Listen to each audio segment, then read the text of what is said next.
ঈদ উল ফিতরের পরদিন আজ রাজধানীর বিনোদন কেন্দ্রগুলোতে মানুষের উপচে পড়া ভিড় লক্ষ্য করা গেছে। বিশেষ করে মিরপুরের বাংলাদেশ জাতীয় চিড়িয়াখানায় দর্শনার্থীদের ঢল নামে। পরিস্থিতি এমন যেন তিল ধারণের ঠাঁই নেই। চিড়িয়াখানা কর্তৃপক্ষ জানিয়েছেন, এদিন প্রায় 2 লাখ দর্শনার্থী চিড়িয়াখানায় ঘুরতে যান, যাদের বেশিরভাগই শিশু কিশোর। ঈদের দ্বিতীয় দিনে সকাল 9টায় খুলে দেওয়া হয় জাতীয় চিড়িয়াখানার প্রবেশপথ। শিশু থেকে বয়স্ক সকলের পদচারণায় মুখর হয়ে ওঠে চিড়িয়াখানার পুরো উন্মুক্ত প্রাঙ্গণ। নগর জীবনের যান্ত্রিকতা পাশে রেখে পরিবারের সঙ্গে ঈদের আনন্দ ভাগাভাগি করতেই চিড়িয়াখানা এসেছে বলে জানিয়েছেন দর্শনার্থীরা।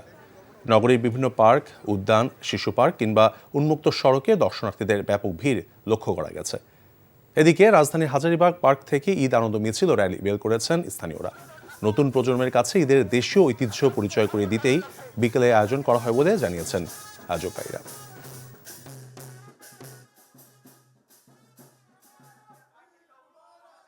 গতকাল এখানে দর্শনার্থীর সংখ্যা ছিল প্রায় 70,000-এর মতো। আর আজকে এখন পর্যন্ত যে দর্শনার্থী আছে এবং দর্শনার্থীর যে ফ্লো আমরা এখনও দেখতে পাচ্ছি, তাতে মনে হচ্ছে যে 1,70,000 থেকে 1,80,000-এর মতো দর্শনার্থী আজকের দিনে চিড়িয়াখানা ভিজিট করবে। বান্ডেল থাকলে প্রতি সেনমানিতে টাকা বাঁচবে। বিকাশ সেনমানি বান্ডেল কিনে জিতুন প্রতি লেনদেনে।